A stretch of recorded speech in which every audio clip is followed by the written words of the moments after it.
దేనికోసం సృష్టి మిగిలిన ఆసక్తితో కనిపెడుతుందంట? దేవుని కుమారుల ప్రత్యక్షత కొరకు సృష్టి మిగిలిన ఆశతో తేరి చూచుచు కనిపెట్టుచున్నది. ఇక్కడ దేవుని కుమారుల ప్రత్యక్షత అనేది ఎప్పుడు జరుగుతుంది అనేది చూస్తే,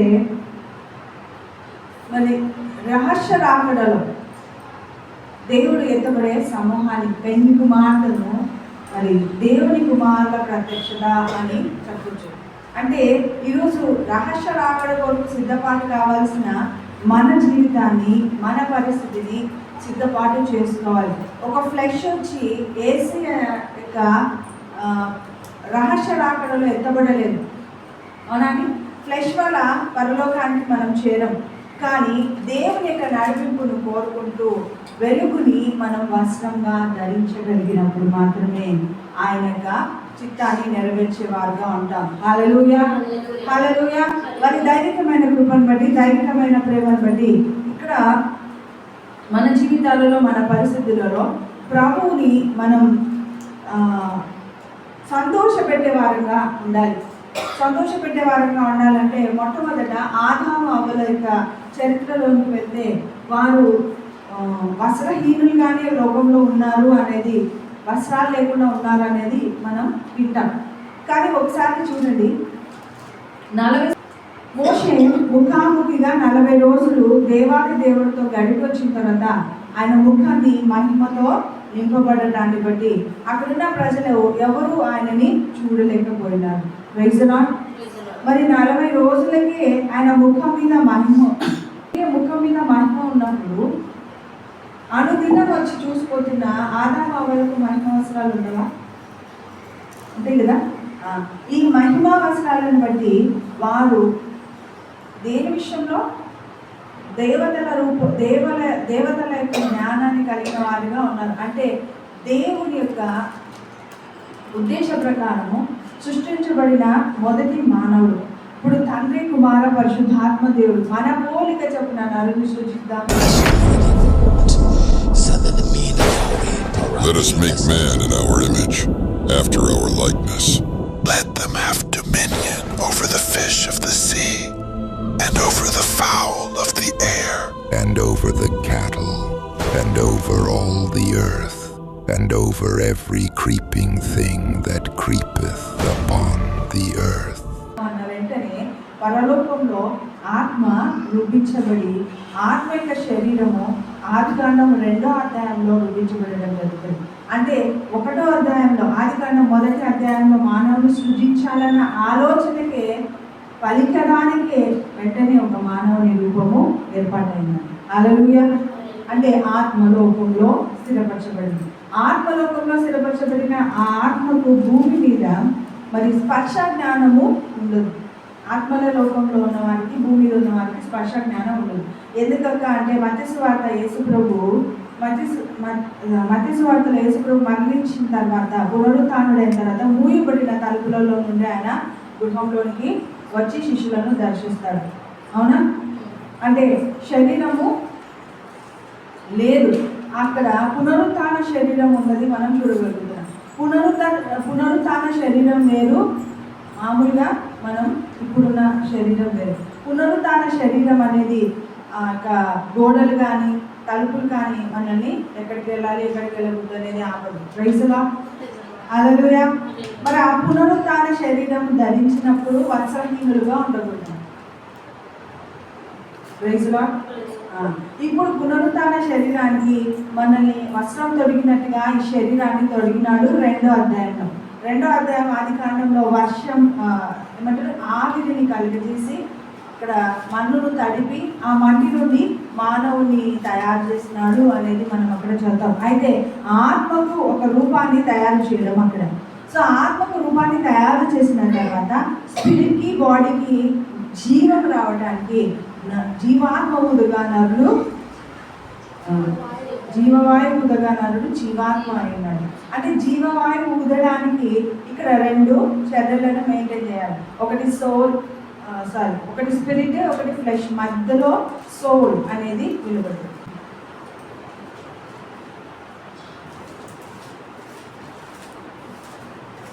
ప్రసంగి 12వ అధ్యాయము 7వ వచనం. మన్నైనది వెనుకటి వల్లనే మరలా భూమికి చేరు, ఆత్మ దాన్ని దయచేసిన దేవుని ఎదుగు మరలా పోవును. మరి ఆత్మ అనుగ్రహించబడిన దేవుని ఎదుగుకి మరలా వెళ్ళిపోతుంది. అందుకు దైవికంగా ఉన్న ఆత్మ యొక్క రూపము దైవంలోకి ఎవరు చనిపోయినా ఆత్మ మాత్రం దేవుడిలో ఐక్యమైపోతుంది. అయితే శరీరము మన్ను కనుక మన్నులో కలిసిపోతుందండి. మరి దేనికి తీర్పు జరుగుతుంది? సో ప్రాణానికి, అంటే జీవవాయువు ఊదుగా నరుడు జీవాత్మ అయినాడు. ఆ జీవాత్మకు తీర్పు జరుగుతుంది. Praise the Lord. ఆ జీవాత్మ కేకలు వేయగలదు, ఆ జీవాత్మ సెన్స్ చేయగలదు, ఆ జీవాత్మ దాహం ఉంది అని చెప్పగలదు. ధనవంతుని ఆత్మ నాకు దాహంగా ఉంది, లాజరిక చిట్ట చివరి చిటికెన వేలు కొడతో నాకు ఒక చుక్క నీళ్ళు నా నాలుక మీద వేయమని అంటున్నా. అంటే అంత బాధ అక్కడ ఉంటుంది అనేది ఆయన చెప్తున్నాడు. Praise the Lord. హల్లెలూయా. మరి ఈరోజు మన జీవితాల్లో మన పరిస్థితుల్లో ఆత్మను కాపాడుకోవడానికి నీటి బాప్తిసం అవసరం. మరి నీళ్ళ బాప్తిసం తీసుకున్న తర్వాత ఆధ్యాత్మికంగా రక్తము చేత కడగబడి పాప విమోచన క్రయధనంగా యేసు మరణించి మృత్యు పేరుగా తిరిగి లేచినందువలన మనం కూడా ఆ యొక్క పరిశుద్ధ వంశావళిలోనికి వస్తాం. అయితే పరిశుద్ధ వంశావళిలోనికి వచ్చిన మన జీవితాలలో వెలుగును వస్త్రంగా ధరించాలి.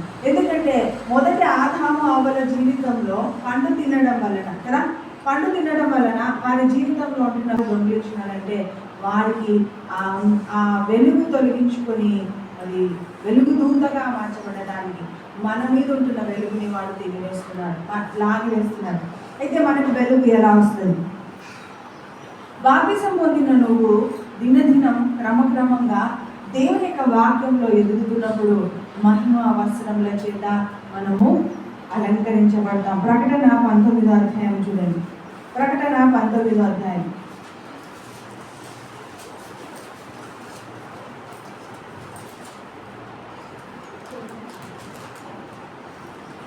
8వ వచనం. ఆమె ధరించుకొనుటకు ప్రకాశములను నిర్మలములైన సన్నపు నారబట్టలు ఆమెకి ఇవ్వబడెను, అవి పరిశుద్ధుల నీతి క్రియలు. మరి సన్నపు నారబట్టలు ఆమెకి ఇవ్వబడెను, అవి పరిశుద్ధుల నీతి క్రియలు. సో ఈరోజు వాక్యాన్ని బట్టి, వాక్యము మనం అన్వయించుకుంటున్న విధానాన్ని బట్టి మన జీవితంలో క్రీస్తు స్వారూప్యంలోనికి వస్తాం. క్రీస్తు అనే ఒక జీవాన్ని మనం ఆస్వాదిస్తున్నాం. మరి 17:17లో వాక్యమే సత్యము, నీ వాక్యమే సత్యం అని అంటున్నాడు.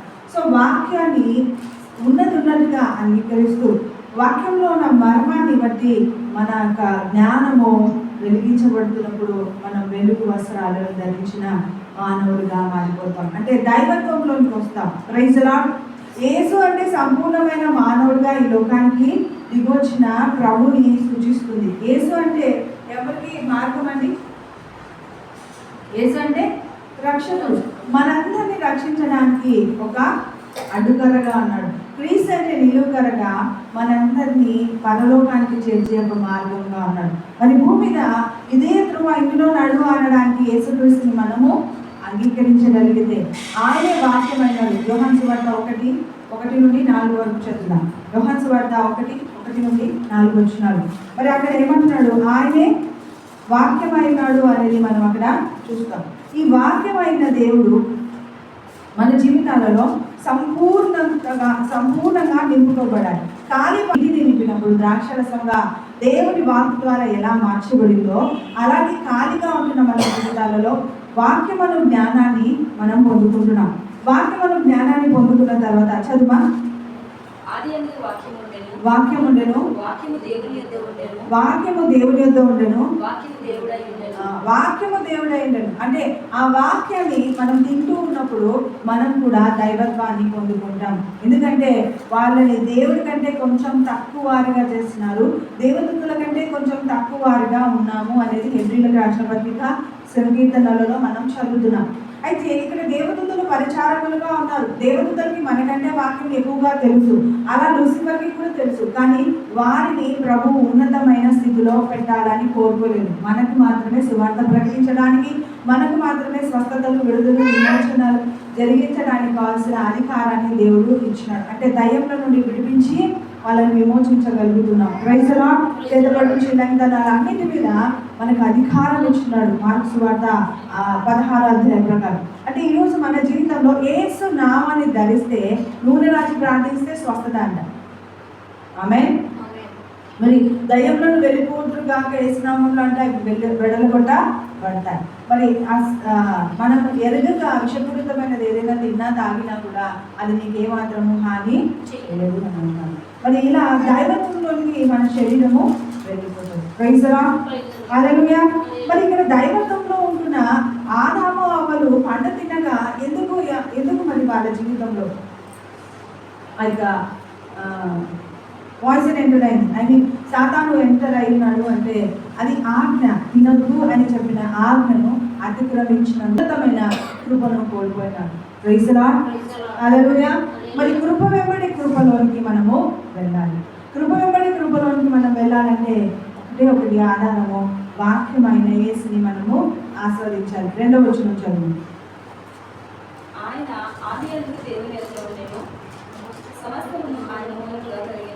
ఆదిలోనే దేవుడి దగ్గర ఉన్నాడు. యేసు ప్రభు భూమి మీదకి వచ్చింది 2000 సంవత్సరాల క్రితమే కాదు. ఎప్పుడు ఉన్నాడు? ఆది అంటే జనము ఎవరిని కలగజేయకముందే, సృష్టి ఇది కలుగురు కాకని పలకకముందే తండ్రి, కుమార, పరిశుద్ధాత్మ ఏక దేవుడుగా ఆయన ఉన్నాడు. ఆమేన్.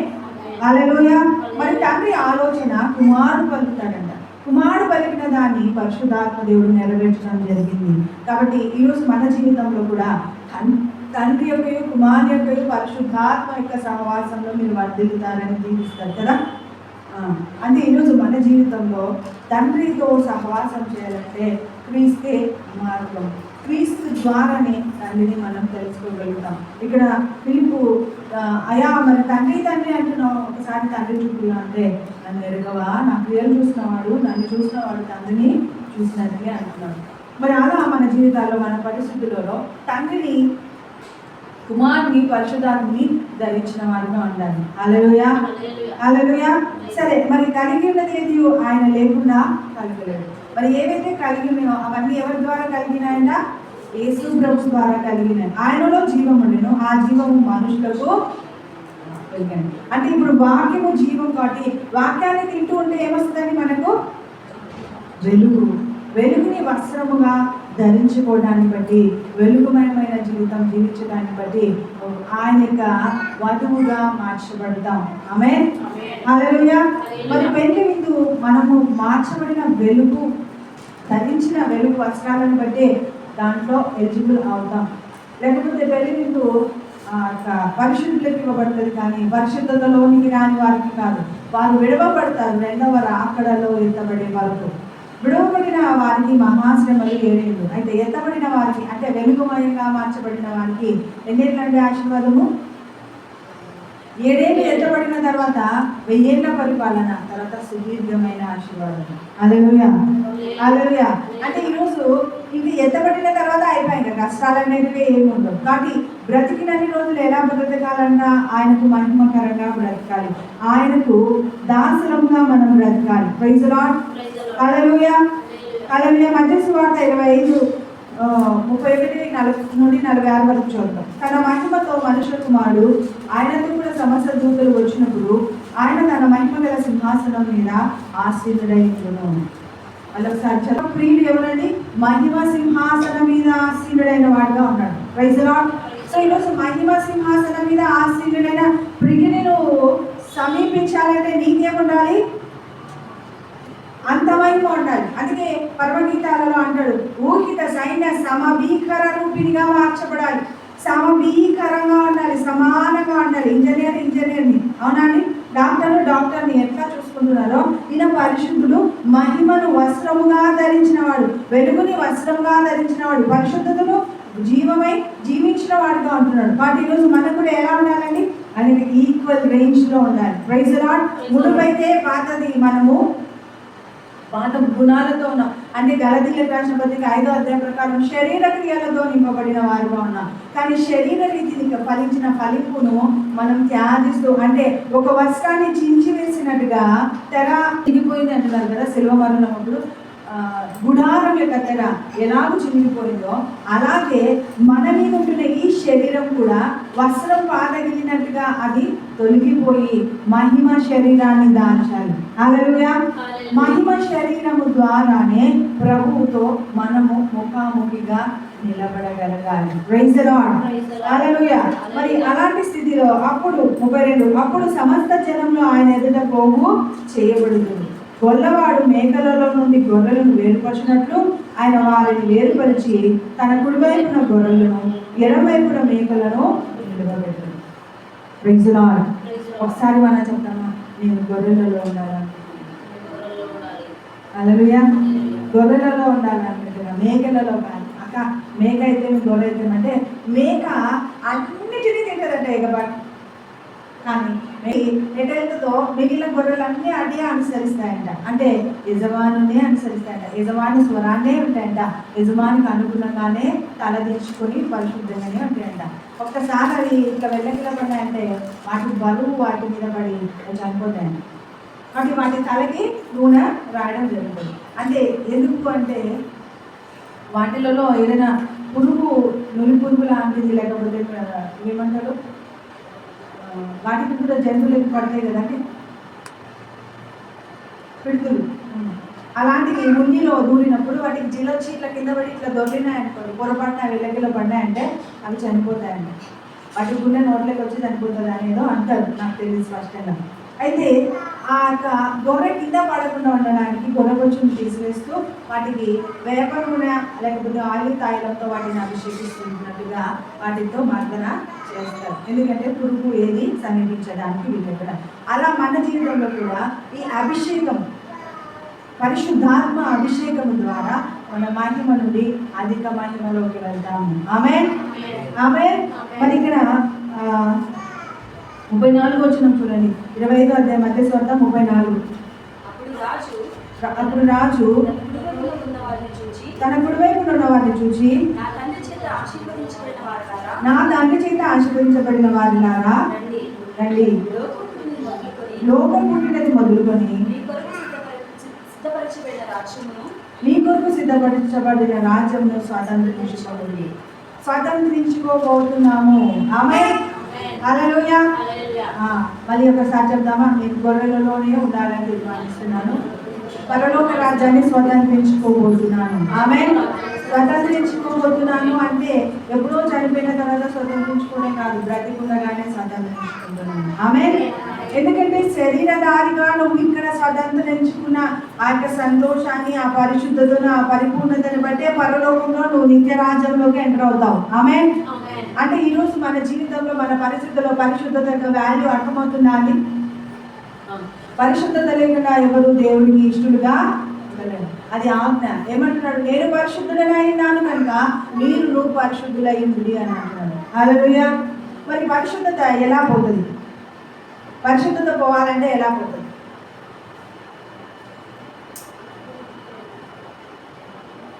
మన జీవితంలోని పరిశుద్ధత తొలగిపోవాలంటే ఎట్లా తొలగిపోతుంది?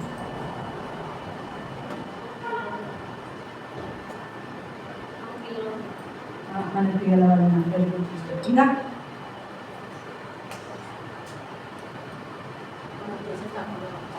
మనం చేసిన తప్పుల వల్ల. Very good. ఇంకా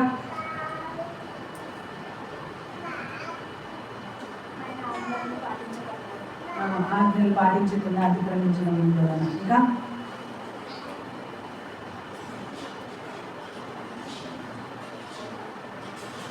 మీరు చెప్పినవన్నీ ఓల్డ్ టెస్ట్మెంట్ తీసుకొస్తారు.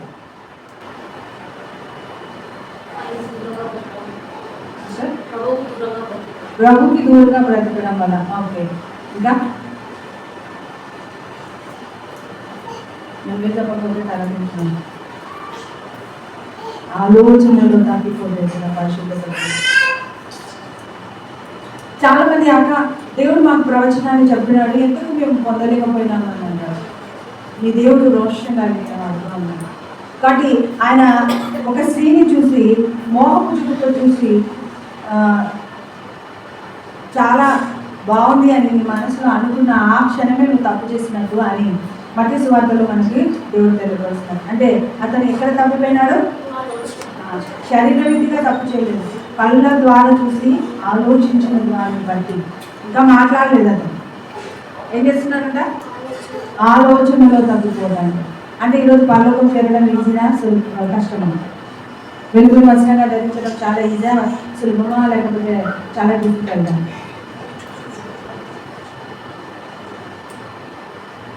అందుకే పక్కన వాళ్ళు చెప్తున్నా ఈరోజు నుండి గురువద్దు గురువద్దు ఆలస్యమైందని అస్సలు అనుకోవద్దని చెప్తాను. ఎందుకంటే నీ శ్రమ నీకు ఆయుధం అవుతుంది. నీ శ్రమ నువ్వు నిలబడే ఒక స్టేజ్ అవుతుంది. నీ శ్రమ ద్వారానే దేవుడు నిన్ను జ్ఞానంతో తిప్పుతాడు. నీ శ్రమ ద్వారానే నిన్ను పరిశుద్ధపరుస్తాడు. Praise the lord. ఎందుకంటే ఇక్కడ రాజ్యం పుట్టక ముందు, లోకం పుట్టినది మొదలుకొని ఏర్పాటు చేయబడిన జనాంగము అని అంటారు. లోకం పుట్టక మునిపే దేవుడు మనల్ని ప్రణాళికబద్ధంగా కానీ ఉన్నానని ఎఫెసీయులకు రాసిన పత్రిక 1వ అధ్యాయం 3వ వచనం చదువుతాం. ఎఫెసీయులకు రాసిన పత్రిక 1వ అధ్యాయము 3వ వచనం.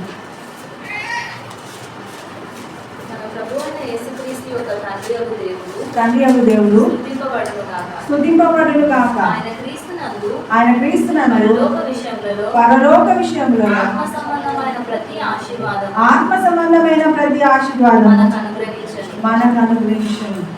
సో ఆత్మ సంబంధమైన ప్రతి ఆశీర్వాదం మనకు అనుగ్రహించినాడు. ఆత్మ సంబంధమైన ప్రతి ఆశీర్వాదం అంటే నిగ్రహం కలిగిన ఆత్మని ఇచ్చేసినాడు, జ్ఞానం కలిగిన వాక్యాన్ని ఇచ్చేసినాడు, స్థిర మనసు కలిగి ఉండడానికి కావాల్సిన మార్గాలు లేని కట్టడాలు ధర్మశాస్త్రం నుండి ప్రకటన వరకు మనం బోధించబడిన వాటిని ఎలా నడుచుకోవాల్సిన మాదిరిగా యేసు ప్రభువే ఈ లోకానికి వచ్చి నడిచి వెళ్ళిన వాడిగా ఉన్నాడు. Praise the Lord. అయితే వీటన్నిటిలో నేను జయం పొందడం లేదక్క, జగత్ పునాది వేయబడక మునుపు ప్రేమ చేత ఆయన క్రీస్తులో మనలను ఏర్పరచుకొనెను అన్న వాక్యాన్ని ఎప్పుడు గుర్తుపెట్టుకోవాలి. ఒకవేళ నేను కాలు జారి చోటుకి వెళ్తే ప్రభు నన్ను అగ్నిలో నుండి లాగి వేయడానికి ఇష్టపడుతున్నాడు. సో నన్ను నాశన పుత్రుడికి అప్పగించే దేవుడు కాదు. ఎందుకు అంటే ఎఫెసీయులకు రాసిన పత్రిక 1:3 ప్రకారం నేను ఆయన చిత్తంలో ఏర్పాటు చేయబడిన దానను అని చెప్పగలిగారు. మళ్ళీ ఒకసారి చదువుమా. మన ప్రభు అయిన యేసుక్రీస్తు యొక్క తండ్రి యొక్క దేవుడు స్తుతింపబడును గాక. ఒకసారి చెప్దామా. ఈ రోజు నుండి నేను నా తండ్రిని నిత్యం స్తుతించే బిడ్డగా, కుమారుడిగా ఉండును గాక.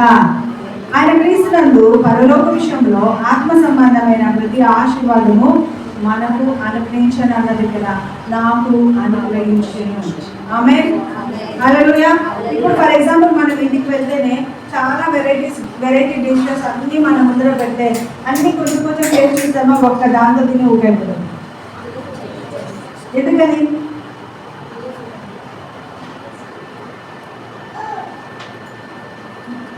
వెరైటీస్ తినాలనుకుంటున్నాం? టేస్ట్ కోసమా? ఓకే, టేస్ట్ కోసం అలా అన్ని వెరైటీస్ కావాలండి. లేకపోతే ఏమున్నది కానీ ఉంటే ఖచ్చితంగా అన్నీ టేస్ట్ చేయాలి అని అనుకున్నాం కదా. ఇప్పుడు కాంబో ఇస్తున్నారు భోజనాలలో. ఒకసారి 500 కట్టేసినారంటే మీరు ఎంతైనా తినొచ్చు, మీ కడుపు పగిలిపోయేటట్టుగా తినొచ్చు అని కాంబో ఇస్తున్నారు. పోయినారా ఎప్పుడైనా? పోలేదా? నేను పోయినా చాలా వెరైటీస్ ఇది తింటే ఇంకొకటి తినాలని అన్న ఆలోచన, ఆసక్తి చాలా ఉంది. కన్ను కోరినంత తినొచ్చు. Praise the Lord. Hallelujah. Satisfy చేస్తే మాకు 550 అంటే నువ్వు సాటిస్ఫై చేయలేనంత భోజనం పట్టింటారు. ఫారినర్స్ ఉంటారు కాబట్టి ఫారినర్స్ టిఫిన్స్ ఉంటాయి, ఫారినర్స్ వెరైటీస్ ఉంటాయి. ఇండియన్స్ ఉంటారు కాబట్టి ఇండియన్ వెరైటీస్ ఉంటాయి. నార్త్ వాళ్ళు ఉంటారు కాబట్టి నార్త్కి సంబంధించిన వెరైటీస్ ఉంటాయి. సో అలా డిఫరెంట్ వెరైటీస్ అన్నీ వాడు వేడిగా చేసి అక్కడ పెడితే ఇది తినాలా, అది తినాలా, ఇది తినాలా, లాస్ట్ జ్యూసెస్ సలాడ్స్తో సహా ఏమి చెప్తుంటాయి. ఎన్ని తింటా మనిషికి 500 సాటిస్ఫై చేయాలనుకుని పోతాము, కానీ 500 అంతా మనము సాటిస్ఫై చేయలేము. అఫ్కోర్స్ కొంతమంది ఫుడ్డీస్ ఉంటారు, ఏదో పోటీ పెడితే ప్లేట్ నిండా తాలి తినేసినాడు అని అన్నట్టు ఒక టాలెంటెడ్ పర్సన్ ఉంటుంది కదా, అలాంటి వాళ్ళకి అది వర్కౌట్. ప్రైజ్లా ఒక 23 ఐటమ్స్ కానీ 50 ఐటమ్స్ కానీ ఉంటే తినగలుగుతామా? ఒకవేళ చిన్న చిన్న పీసెస్ అయితే తింటాం, అవునా? చిన్న చిన్న పీసెస్ అయితే తింటాం, కానీ ఇంకా మొత్తానికి అయిపోగొట్టాలంటే మాత్రం అసాధ్యం. అన్నీ టేస్ట్ చేయగలరు మేము, ఇది బాగుంది ఇది బాగుంది ఇది బాగుంది. ఫైనల్గా అన్నీ టేస్ట్ చేసిన తర్వాత ఇంకా ఏదైనా అది బాగుంది మళ్ళీ కొంచెం తిందాము అనిపిస్తే అదొకటే తినగలుగుతాము, కొంచెం తప్పనించి మళ్ళీ అన్నీ టేస్ట్ చేయడం, మళ్ళీ అన్నీ తినడానికి మీ శరీరము అంటే 550 వేసినా 1000 రూపాయలు అట్లా తాళి ఉంటుంది అన్నమాట. అది వేసినా యూస్ఫుల్గా చాలా యూస్ఫుల్గా వాడిని చేయలేవు. ఇంట్లో ఎంజాయ్ చేయాలనుకున్నప్పుడు sometimes we have to pay. So అలా ఇక్కడ we have to give time. నువ్వు అలా ఇవ్వగలిగినప్పుడు ఎఫెసీయులకు రాసిన పత్రిక 1వ అధ్యాయంలో ఇవ్వబడిన ఆ మహిమాన్వితమైన వరాలన్నిటినీ, పరలోక సంబంధమైన ఆశీర్వాదాలన్నిటినీ అనుభూతి చెందుతాం. కానీ మనం ఏం ఆశీర్వాదాలు కావాలంట? జాబ్ కావాలన్నా, మ్యారేజ్ కావాలన్నా, లేకపోతే ఏ కావాలన్నా, బీ కావాలంటే జెడ్ కావాలన్నా అని అక్కడే ఆగిపోతాం. అవునా? ఎప్పుడు ఉప్మానైనా అంటే ఉప్మాన కావాలి కలిగాను లోకల్ మేడ్ అయితే కదా. హెవెన్లీ మేడ్ కొంచెం కొత్తగా ఆలోచించండి. చెత్త జీవితంలో బయటకు రావాలి. ఏంటన్నా చెత్త పెళ్ళి అడగడం చెత్తమేనా అంటే అవును, పెళ్ళి తర్వాత ఏముండదంతా కష్టాలు ఉంటుంది. అట్లనే పెళ్లి చేసుకోవాలా, కానీ నీ పిలుపు ఏంటో దాన్ని రికగ్నైజ్ చేయాలి. ఫస్ట్ నీ అసైన్మెంట్ ఏదో దాన్ని నువ్వు తెలుసుకోవాలి.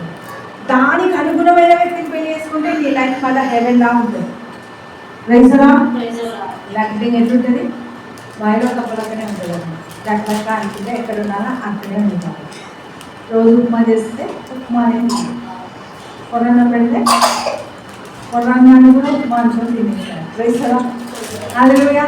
అలా కాకుండా దేవుడు ఏర్పాటు చేసిన వ్యక్తితో మనం సిద్ధపాటు చేస్తుంటే పంచభక్ష పరమాన్నాలు అన్న రీతిగా మన జీవితం ఆహ్లాదకరంగా ఆత్మతో నడిపించే వ్యక్తి ద్వారా మనం నడిపించబడితే నిజంగా ఆధ్యాత్మికమైన జీవితం, అద్భుతమైన జీవితాన్ని చూస్తాం. Praise the Lord. హల్లెలూయా. మరి సేవకుల నోటి నుండి వచ్చిన మాట వెనక్కి వెళ్ళదంట. అది దీవెన, శాపం ఏదైనా అది వెనక్కి వెళ్ళదంట. అయితే దాన్ని నువ్వు దీవెన పొందుకోవడానికి ఎక్కువగా నీ యొక్క వాగ్దానాన్ని భద్రపరచుకోవాలి. సో ఇక్కడ తండ్రి యొద్ద నుండి కుమారుడు వచ్చి పలికిన ప్రతి వచనం విషయంలో మనకు ఆ ఆశీర్వాదాలు వెనక్కిపోవు. నువ్వు అర్హురాలు అయితే అవి నిన్ను వెలుగై నిన్ను ధరించి ప్రభుకు అనుగుణమైన పాత్రగా నేను రూపాంతరం చెందిస్తాయి. Praise the Lord. హల్లెలూయా. మరి యేసు ప్రభు రూపాంతరం కొండ మీదకి వెళ్ళినప్పుడు ఆయన వస్త్రాలు ఎలా మారిపోయాయంట? ఏ చాకలి వాడు ముద్దుగలిగినంత తెల్లగా మహిమతో నింపబడినట్టుగా మారిపోయాడు. Praise the Lord. హల్లెలూయా. సరే, మరి మనము కూడా ఎప్పుడు ప్రార్థన కూర్చుంటే ప్రార్థన అనేది ఒక పరలోకపు తండ్రితో మనం సంభాషించే సంభాషణగా ఉండాలి. అది బోర్ కొట్టని విధంగా మన జీవితాలలో ఒక సమయం అయిండాలి. కానీ బట్టి కొట్టగలిగితే బోర్ కొడుతుందా లేదా? ఒక్కసారి నేను లైవ్లో ఒక అర్ధగంటనే ఆత్మ నడిపి వచ్చేస్తుంది. వాడికి అయిపోతుంది. ఎందుకంటే అక్క దీనికోసం ప్రే చేయి, అక్క దానికోసం ప్రే చేయి, అక్క అది అంటే అవునా ఇంకా ఆడవారికి అంటే ప్రార్థన రాదు. కానీ మనం ఇంట్లో కూర్చుంటే, వాసులుగా కూర్చుంటే అవస్థ కనపడదు. ఎందుకంటే భాషలలో మాట్లాడుతున్నప్పుడు ఒక దర్శనం వస్తుంది. ఆ దర్శనాన్ని వేసి సంతోషపడి ప్రభా ఈ దర్శనం యొక్క భావం ఏంటి, దీని ఉద్దేశం ఏంటి అని మన హృదయంలో నవ్వు, మన ఆలోచనలో కొత్తదనాన్ని, మన ప్రార్థనలో ఫ్రెష్నెస్ని అనుభవిస్తుంటాం. అది అట్లీస్ట్ గంట దాటి వెళ్ళిపోతాం, లేకపోతే 2 గంటలు కూడా దాటి వెళ్ళిపోతాం. కానీ మనం ఆడ కూర్చున్నామంటే వాళ్ళ ప్రేయర్ రిక్వెస్ట్ చదువుకుంటా కామెంట్స్ చేసుకుంటూ చూసుకుంటుంటే అసలు ప్రార్థననే సాగదు. నిజంగా చెప్తున్నాను, లైవ్లో పెడితే ప్రార్థన అస్సలు సాగలేదు. కానీ దైవమైన నిజంగా దేవుడు లైవ్లోకి వస్తుంది. ఓకేనా? దేవుడు లైవ్లోకి వస్తే ఎట్లుంటుంది మన పరిస్థితి? కాబట్టి ప్రతిరోజు దేవుడు లైవ్లోకి రావాలని కోరుకుంటున్నాడు. అదే 4వ వచనంలో చూద్దాం. ఎఫెసీయులకు రాసిన పత్రిక 4.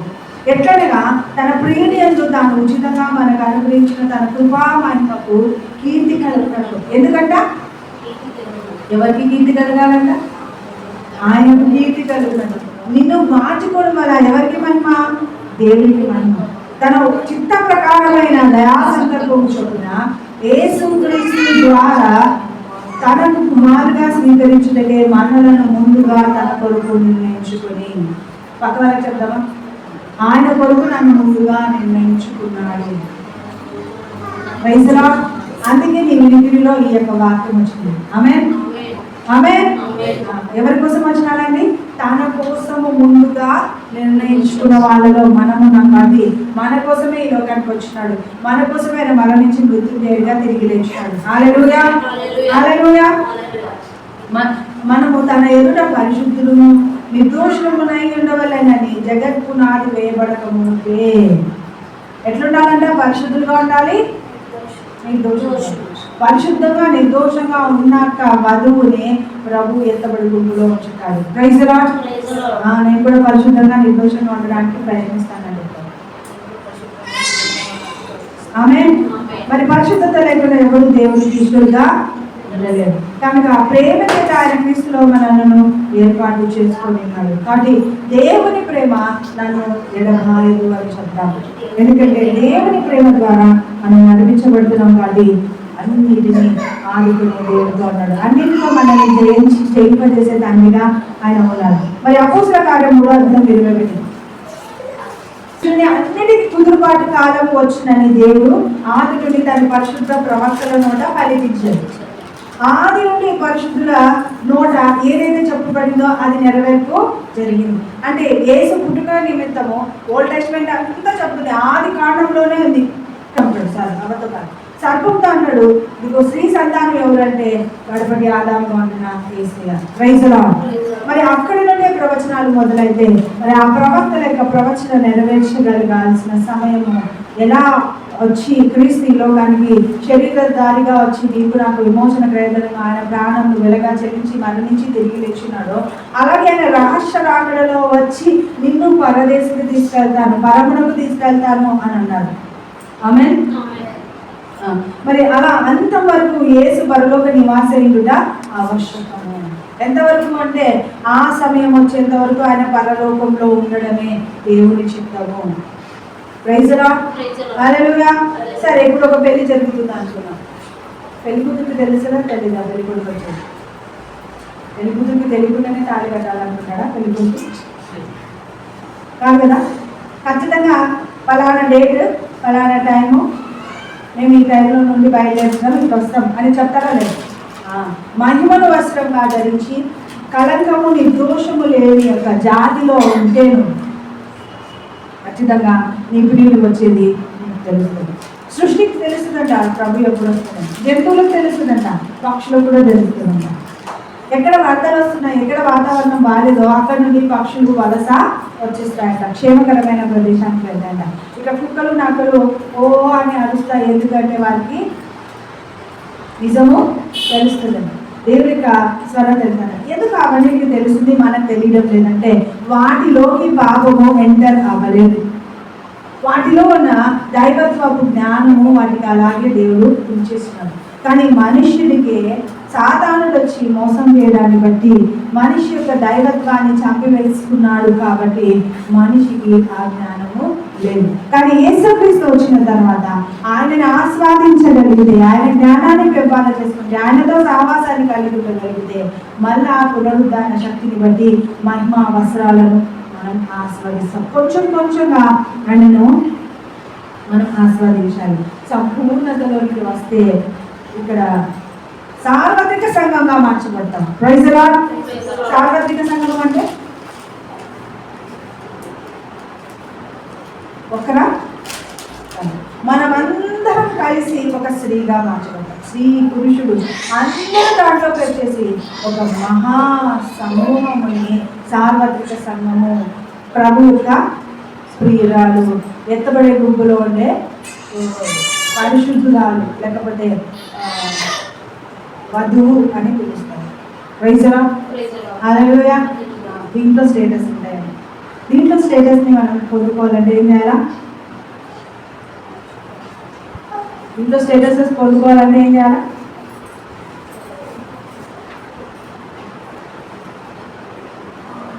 మన మనసు యొక్క మర్మాన్ని తెలుసుకోవాలి. Praise the Lord. హల్లెలూయా. ప్రేమించడం ఇక్కడ ఇంకా ప్రేమ, అధిక ప్రేమ, పిచ్చి ప్రేమ. పిచ్చి ప్రేమ ఏం చేస్తుంది? చచ్చిపోతుంది మనలో. మనం కూడా పిచ్చి ప్రేమ ప్రేమిస్తే చచ్చిపోతాం. మనకి ప్రైజ్ ది లార్డ్. దేవుని ప్రేమించొద్దండి ఈరోజు మనం. ఎట్లా ప్రేమించాలా? పిచ్చి ప్రేమ. పిచ్చి ప్రేమతో ప్రేమిస్తే దేవుడు చాలా మర్మాలు మనకు బయటపరుస్తాడు.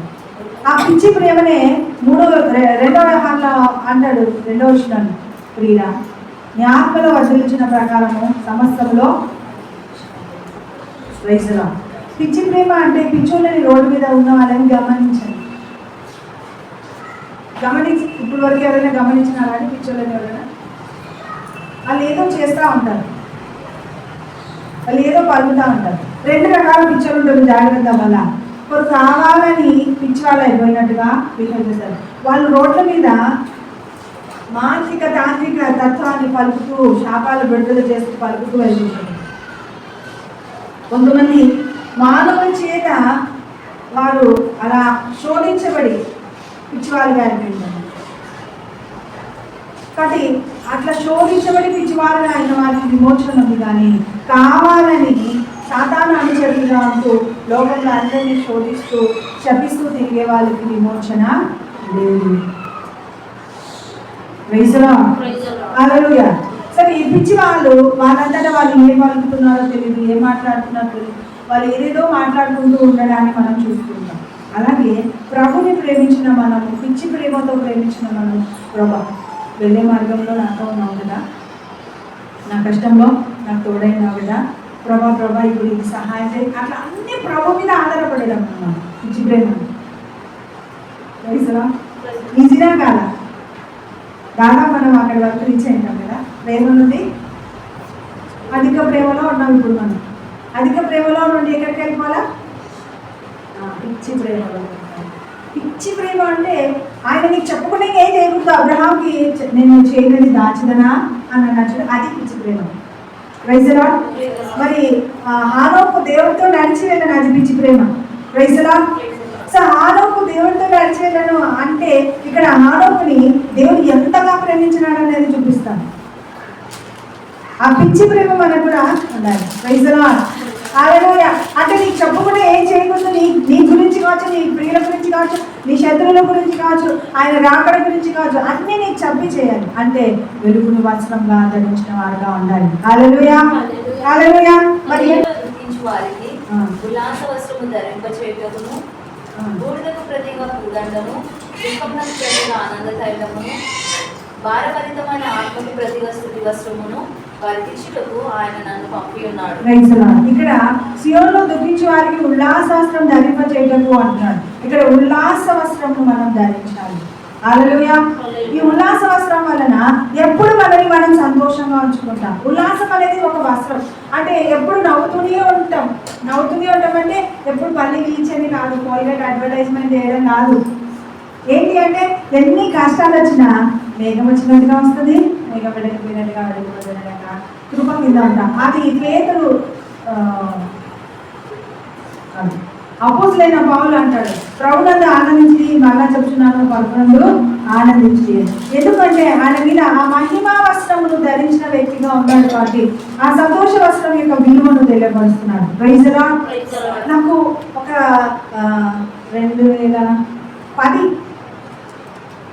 2010లో కదండి వరదలు వచ్చింది. 9 తర్వాత 10 తర్వాత మేము ఎక్కడ ఉన్నామంటే వెంకటరమణ కాలేజీలో ఉన్నాం, ప్రకాష్ నగర్లో లేమప్పుడు.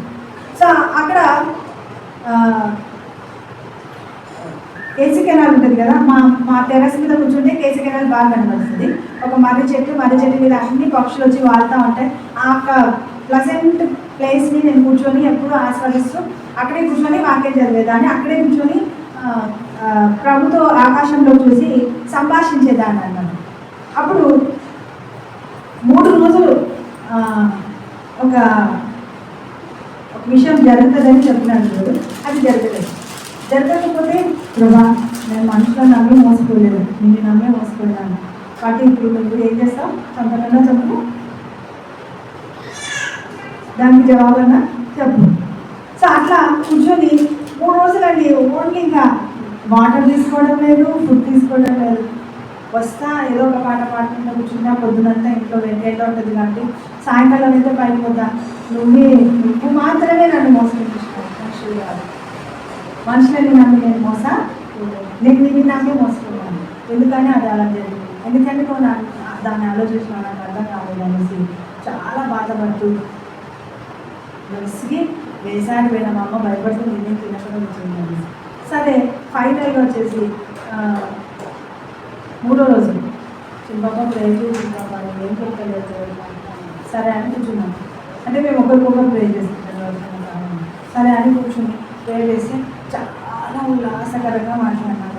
అట్లా ఇట్లా ప్రగల్భాలు నీళ్ళు పలికినట్టు గొప్పగా మాట్లాడితే మళ్ళీ ఆ ప్రవచనాన్ని తీసుకుని పైకి పోయి కూర్చున్నాను. చెప్తాం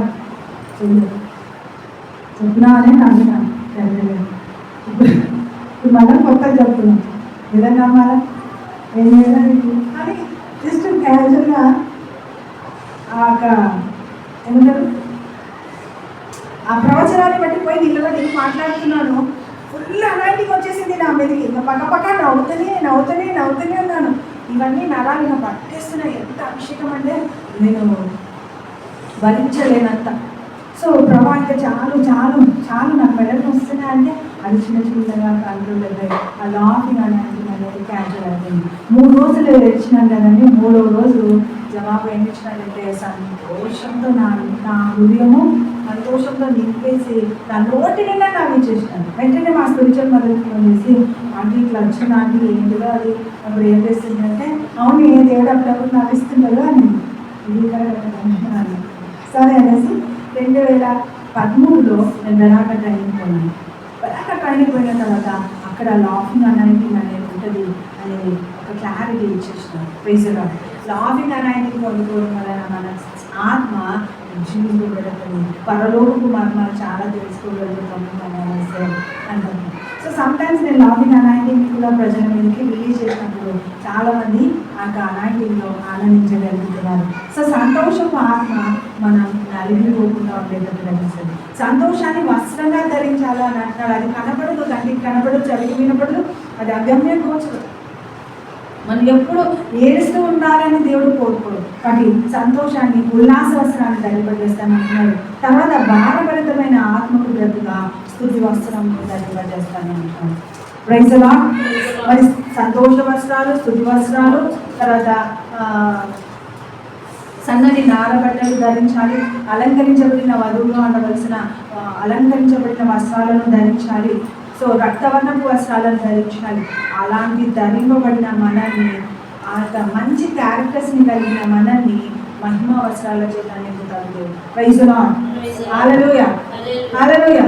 సో ఇప్పుడు ఈ మహిమ వస్త్రాలు ఎవరు గుర్తుపడతారంటే పరిశుద్ధులు చూడగలరు, అపవాదైన సాతాను కేకలు వేస్తూ పారిపోగలరు. Praise the Lord. హల్లెలూయా.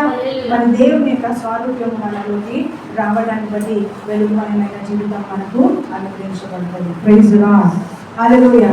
మిగిలిన వస్త్రాల గురించి నేను ఒక చిన్న వీడియో మళ్ళీ తర్వాత చేస్తాను. కానీ ఇక్కడ ఉల్లాస వస్త్రము, స్తుతి వస్త్రము, తర్వాత ప్రకటన గ్రంథం 19వ అధ్యాయంలో సన్నని నాలుగు బట్టలు పెళ్లి కుమార్తెకు ఇవ్వబడతాయి, నీతి క్రియలే అని అంటున్నాడు. ఇవన్నీ మనం ఎలా పొందుకుంటామంటే నీ విశ్వాసాన్ని బట్టి, నీ క్రియలను బట్టి, నీ యొక్క మాటలను బట్టి, నీ యొక్క వాక్య జ్ఞానాన్ని బట్టి ఈ వస్త్రాలను పొందుకుంటాం. అవి మహిమ వస్త్రాలుగా మార్చబడతాయి. Praise the lord.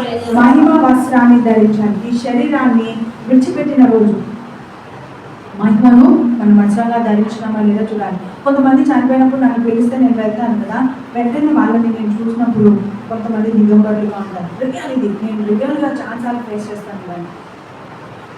కొంతమంది అసహీనులుగా ఉంటారు. అంటే శవానికి బట్టలు వేసిందరేమో అందుకు అట్లా ఉంటుంది అంటే లేదండి, చాలా కొత్త బట్టలు వేస్తారు ఎవరికైనా. చనిపోయిన వాళ్ళకి స్నానం చేయించి వాళ్ళకి ఇష్టమైన వస్త్రాలనైనా లేదంటే కొత్త బట్టలైనా తెచ్చి కడతారు. సో కొంతమంది చాలా అందమైన తెల్లని వస్త్రాలు ధరించుకుంటారు. ఒక సిస్టర్ అయితే డాక్టర్ చనిపోయింది, ఆమె చేతిలో బుకే తెల్లని ఫ్లవర్స్, పింక్ కలర్ ఫ్లవర్స్, అంటే ఆమె గుణగణాలను బట్టి ఆమె చేతిలో బుకే ఇవ్వడం జరిగింది, వెల్కమ్ అని పర్వతానికి సంబంధించి. తర్వాత ఆమె మెడలో ముత్యాల హారం ఉంది, అంటే అలంకరించబడిన వధువుగా ఆమె. కానీ ఇక్కడ మేమందరం ఏడుస్తున్నాం ఆమె గురించి, పెద్ద చర్చిలో చూస్తున్నాము. రైతులా తర్వాత మన చేసిన విక్టరీమానేల్ అన్న కొడుకు చనిపోయినప్పుడు కూడా నేను అక్కడికి వచ్చినప్పుడు అప్పుడు అక్కడే ఎవరైనా మీరు కూడా చూడొచ్చు, చనిపోయిన వాళ్ళ తల సైడే ఉంటుంది వాళ్ళ స్పిరిట్, వాళ్ళ ఆత్మ చనిపోయిన వాళ్ళ తల దగ్గరే ఉంటుంది. అడగండి దేవుడు బయటపడి ఆత్మ నిర్ణయాలు తెలవబడితే అడగాల్సిన అవసరం లేదు, మనకు కనబడుతుంది. ఆ స్పిరిట్స్ ఒకవేళ సూసైడల్ అయితే వాళ్ళు వచ్చి మనతో ఏదో చెప్పాలని ప్రయత్నం చేస్తారు. ఎందుకు చనిపోయినా ఏదో చనిపోయినా అవసరం లేదు, మనకి వాళ్ళతో ఫ్రెండ్షిప్ యేసునామంలో అనాలి. ఆమె హల్లెలూయా. మరి దేవుని యొక్క మహిమోన్నతమైన కృపను బట్టి అంత క్లోజ్నెస్ మనకి స్పిరిట్స్ అవసరం లేదు, కానీ ఒక చూస్తే వాళ్ళు పరలోకానికి పోయినారా నరకానికి పోయినారా అనేది మనకు అర్థమవుతుంది. అప్పుడు ఆ కుటుంబాన్ని మనం ఓదార్చ కలుగుతాం. Praise the Lord. Hallelujah. So దైవికమైన కృపను బట్టి మన ఆత్మనిద్రలు వెలిగించబడేది కూడా వాక్యాన్ని మనం వేస్తున్నప్పుడే, దేవుని ప్రేమిస్తున్నప్పుడే, దేవుని పట్ల నడిపించబడుతున్నప్పుడే, వధువు సమంగా ఆయనకు ఇవ్వవలసిన రెస్పాన్సిబిలిటీ మనకు ఉంది. కాబట్టి మరి ఆయనకు రెస్పెక్ట్ ఇస్తూ ఆయన ఇచ్చిన రెస్పాన్సిబిలిటీ ఏంటి అంటే ఆయనను పోలి నడుచుకోగలగాలి, ఆయన కోసం బ్రతకాలి, ఆయనలాగా ఉండగలిగితే నన్ను ఆయన వచ్చి తీసుకువెళ్తాడనే వివేచనతో మనం ఉండాలి. కాబట్టి అటు కృప, అటు మెలకువ, అటు ఆశీర్వాదం మన జీవితాలలో ఉండను గాక. మనల్ని బట్టి తరాలు ఆకర్షించబడుదురు గాక. మనల్ని బట్టి దేవుడికి మహిమకరమైన నడిపింపులో ఆయన మనల్ని మన ద్వారా అనేకులని నడిపించును గాక. ఆమేన్.